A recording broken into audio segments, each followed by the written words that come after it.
Welcome. In this video, we're going to talk about cost terms, concepts, and classifications. So let's get started. First thing that we need to do is define a couple things. One, what is a cost? Well, a cost is simply a financial or monetary expression or measure of a resource. So when we talk about cost, we're talking about resources. When we talk about cost management, we're talking about resource management. What is a cost object? A cost object is something for which we want to know its related cost or its related resource consumption. The most typical cost objects and traditional cost objects are products, services, perhaps organizational units. We are a manufacturer. We manufacture a product. We want to know what the resources consumed were in order to manufacture that process. That's another way of saying we want to know what it cost us to make that product. What is a cost category and a cost pool? Well, cost categories and cost pools are essentially the same things. They're repositories where we accumulate costs. As we'll see in a moment, we'll look at how our simple costing model works. But first, we need to accumulate costs, and then we subsequently need to assign those costs to cost objects. If the cost is directly related to the product, we accumulate it in a cost category. If it's indirectly related, we accumulate it in a cost pool. What is a cost driver? A cost driver is what causes us to consume the resource. It's what causes the cost to be incurred. Any discussion about cost management, must include a discussion about what are the cost drivers. A failure to identify what is driving your cost precludes any ability to manage those costs, because the way you manage the cost is to manage the cost drivers. Now, remember that the 5 functions of a cost measurement system include capturing resource consumption, facilitating process control, supporting decision-making, providing information for performance evaluation, and then the financial accounting objective of inventory valuation and measure of cost of goods sold. The first objective here, capture resource consumption. This is what we're talking about, and this is what we'll be talking about for the first third of this class. So what does our basic costing model look like? Well, it's very simple. First, we accumulate the cost into cost categories or cost pools. Then we assign the accumulated cost to cost objects.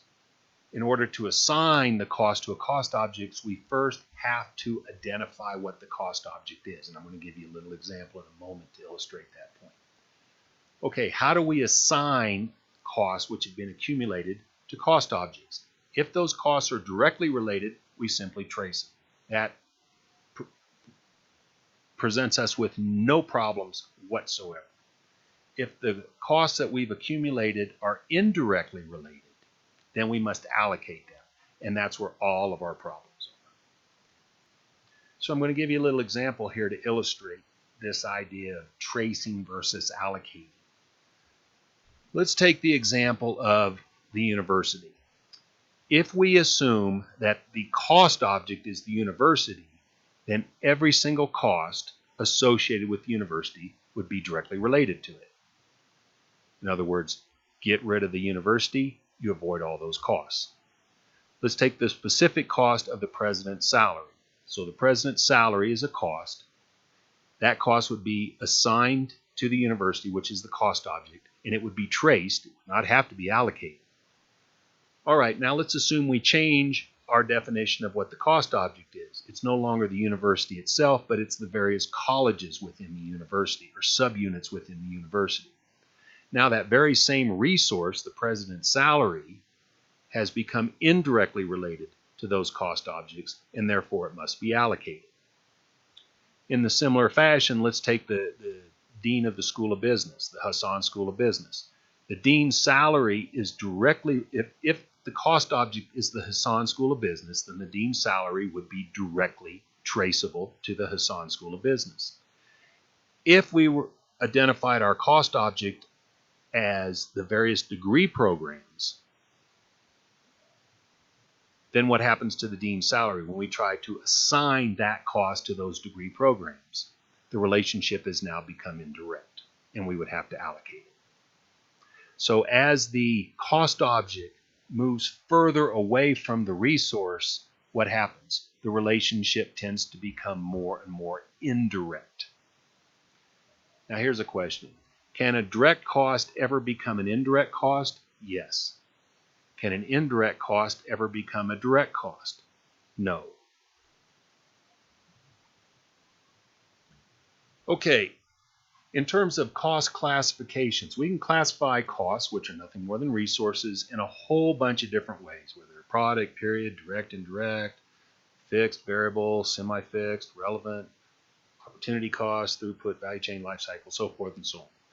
Rather than just kind of going down and defining what all these are, what I've found over the years is it's more useful to talk about how these different types of cost classifications got introduced. And they basically got introduced in three distinct time periods.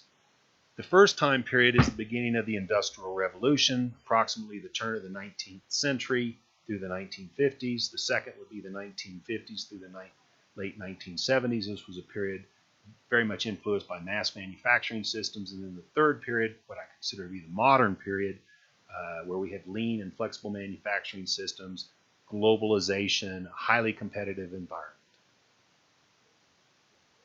So let's think for a second about what business looked like prior to 1900. Well, just watch any Western. What do you have? You've got, you've got some guy that owns the dry goods place. You got a blacksmith. You don't have any business to speak of. The idea of a company and certainly a corporation, and I'll talk about the difference between the two in a moment, is just starting to emerge. All right. When we talk about different forms of ownership, you could have a sole proprietorship or partnership, which is what most small businesses would be. And then once you introduce the corporate form of ownership, what happens is you have a different legal structure. The business itself is a separate and distinct legal entity. And you generally tend to have professional management come in, and then you have the agency problem that we talked about in the other video, where the shareholders are the principal and the managers are the agent. So from an accounting standpoint, think about a business prior to this period. You're the blacksmith. What kind of information needs do you have? Very, very little. You might hire somebody. You need to capture information on how much work they're doing for you, but that's about it. But once you become, once we start to see the emergence of corporations, then the need for financial accounting becomes greatly accentuated. Once we start talking about financial accounting and the preparation of financial statements, then we start talking about properly measuring inventory, properly measuring the consumption of that inventory, which would be cost of goods sold. For a manufacturer, we introduce the various different types of inventory, direct materials, work in process, that's inventory that we've begun but we've not finished goods inventory. The product period distinction gets introduced at this time. That's a financial accounting concept.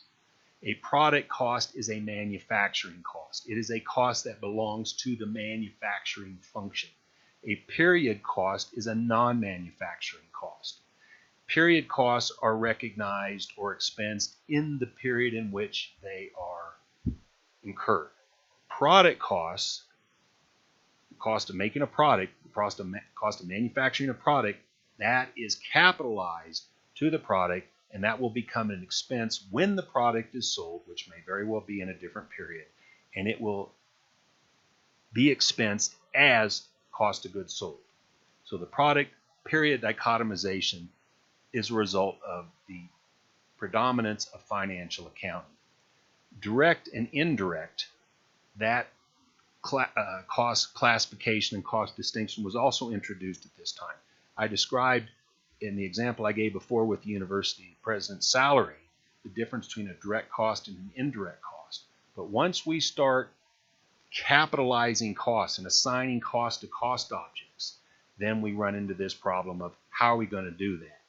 Direct costs will be traced, indirect costs will be allocated. So here's a little diagram that captures some of these classifications that are the result of the predominance of financial accounting, the turn of the century, the emergence of corporations.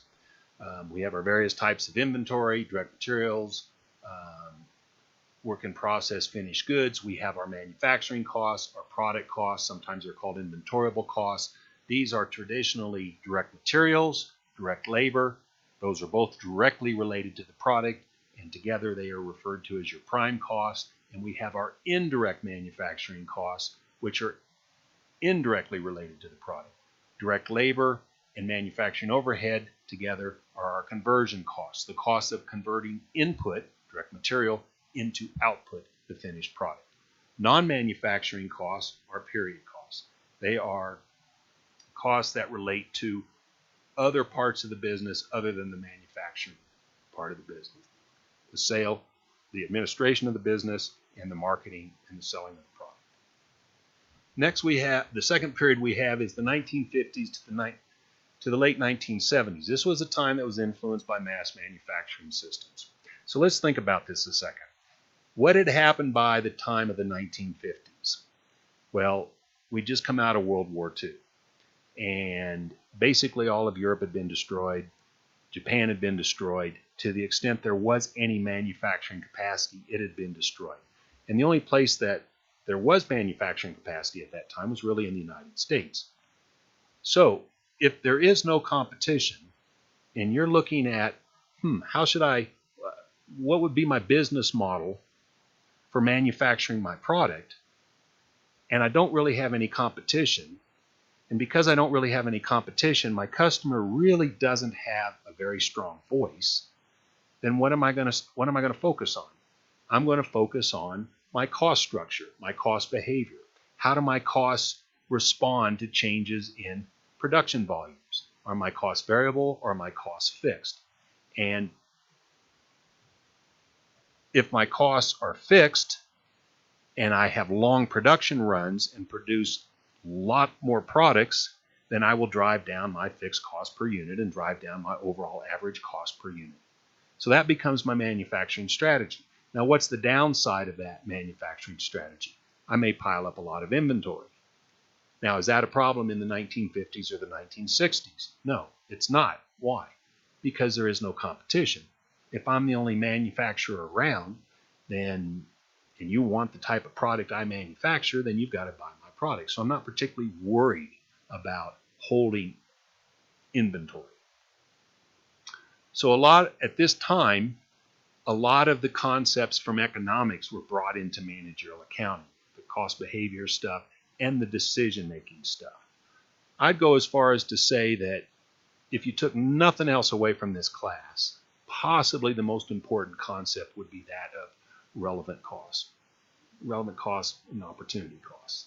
We'll talk about this at length when we get into that chapter, but for now, how would we define a relevant cost, or how do we define relevancy? Relevancy occurs within a decision-making context, and for something to be relevant, it must change between my different alternatives. So if I have a decision-making scenario, do it, don't do it.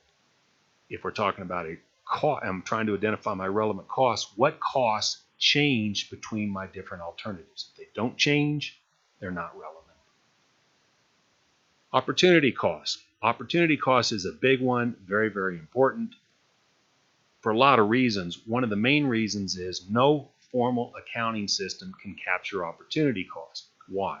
Because the opportunity cost is the foregone contribution of your next best option.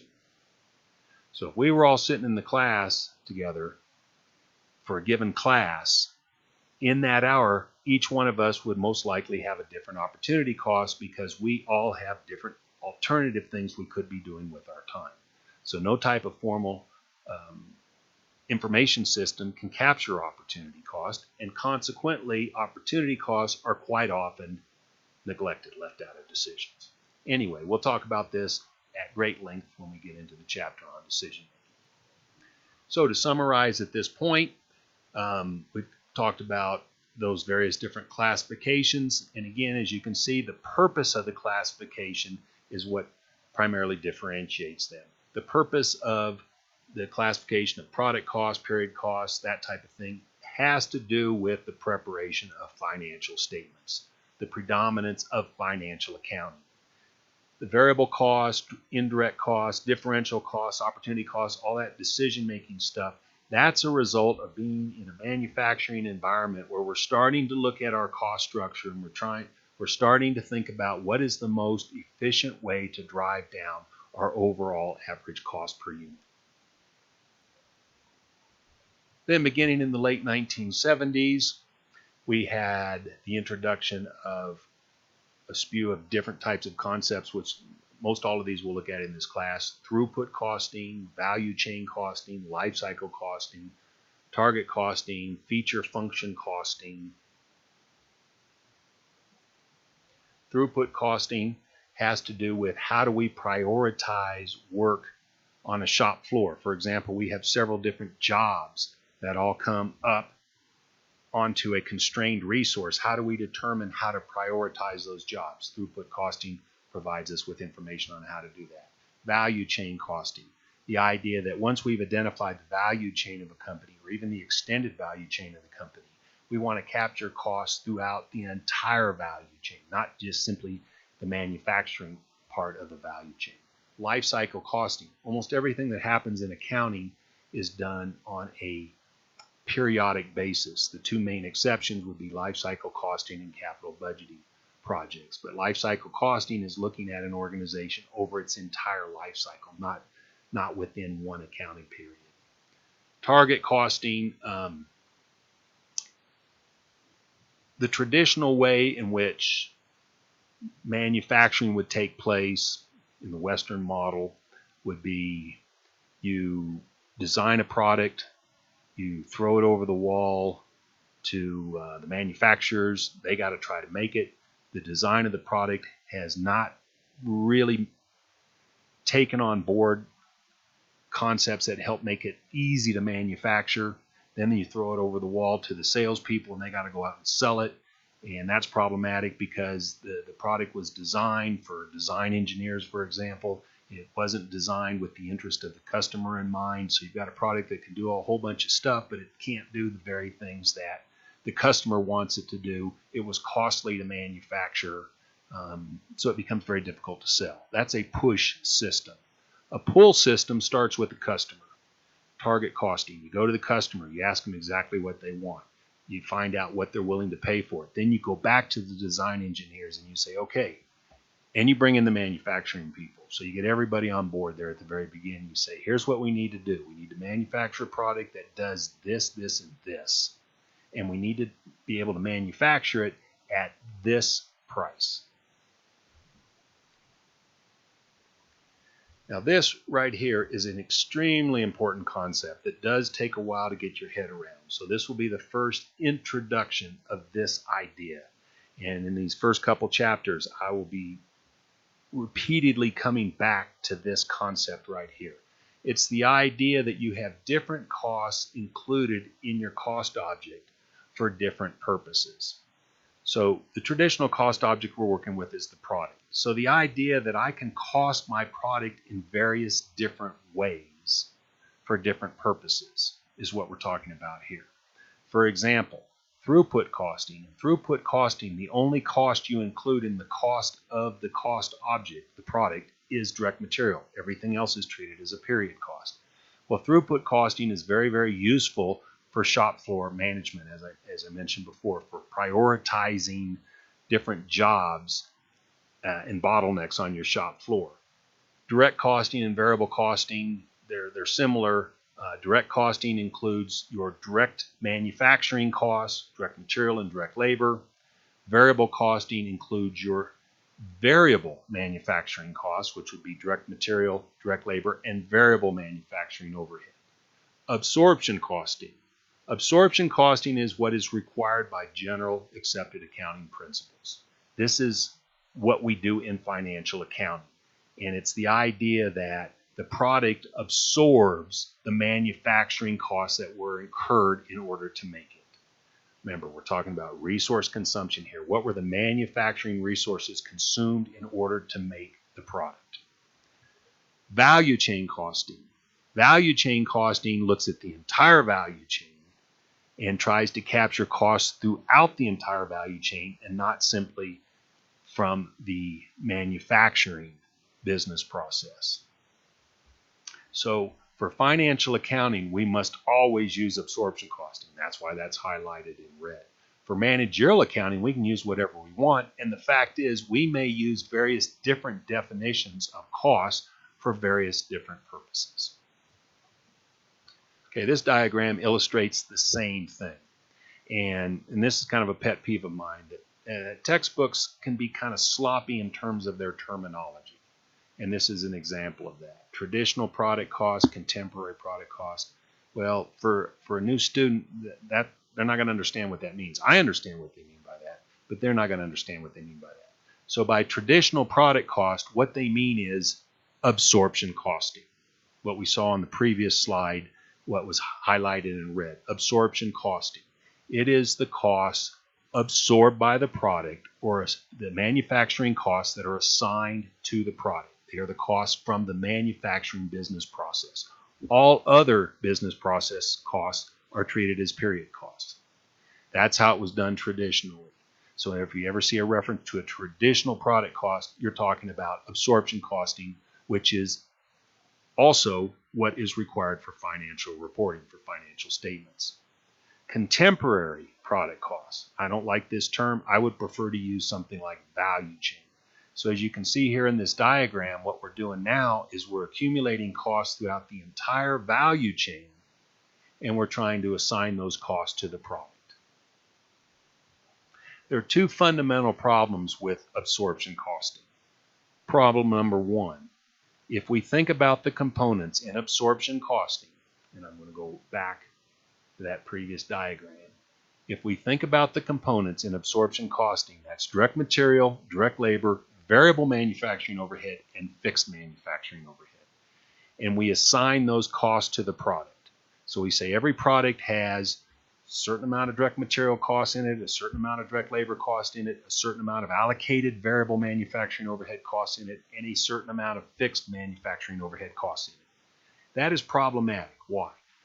Because that implies that if I make one more unit of that product, what's going to happen? The cost is going to go up by the amount of the cost of that product. But that's not true, because we have fixed costs in there, and those fixed costs do not change. As I increase volume, what happens to my fixed cost per unit? It goes down. As I decrease volume, what happens to my fixed cost per unit? It goes up. A fixed cost means the cost does not change. So if I'm going to allocate it over volume, then that fixed cost per unit is going to change as my volume changes. That's highly problematic. The second problem with absorption costing is we only limit ourselves to the manufacturing business function. Well, there might have been a time back when we were in a non-competitive environment when the vast majority of our business costs were only manufacturing costs. But that's not the case today. Today, we're in a highly competitive environment, and our downstream, upstream costs for manufacturing can be just as great as or greater than our manufacturing costs. So we would want to include those costs in some measurement of the cost of our product for making a multitude of different decisions. And in this diagram here, where we do have a value chain, as you can see in red, we have our production costs, our manufacturing costs. Those are the only costs that are assigned to the product if we're using absorption costing. If we're using value chain costing, we would capture costs from throughout the entire value chain. So we would use absorption costing to prepare our financial statements. We would want to use something like value chain costing for any type of pricing decision, for any type of product mix decision, as well as a multitude of other types of decisions. And finally, a few comments here on inventory management and the traditional push model that I was talking about before. If we're pushing our product through the system and we don't have a high degree of coordination, what tends to happen is we look at our inventories as buffers. If I don't have good relationships with my suppliers, then I want to carry a large amount of direct material inventory. If I don't have a high degree of coordination in my manufacturing shop, then I'm going to end up with carrying a high degree of work in process inventory. If I don't have a high degree of coordination with my customer markets, I don't have a very good tight understanding of what the demand is for my product, again, I'm going to carry high levels of inventory. So the push model, the traditional push model, the consequence of that is we end up with lots of inventory because we're tending to view those inventories as buffers. We have inventory in order to avoid stock out costs. We have production errors, bad quality, uncoordinated workstations, so forth and so on. Give you a real simple example of this. I lived in Spain for about 20 years, and what would happen there is when you went down to the little shop that had vegetables, you didn't get to pick out your vegetables. You just told the guy sitting there, okay, I want 3 tomatoes. So he'd pick them out. So let's say you need 3 tomatoes, but because he picks them out, and he may not do a good job of picking them out, you always end up buying 4 tomatoes because you don't want to get back home and find out that one of those tomatoes is not very good. So what ends up happening is you end up purchasing 4 tomatoes instead of 3, which is what you need because you're not able to control the quality of the tomatoes you're doing. It's the same basic kind of concept. All right, that's it. We'll see you next time.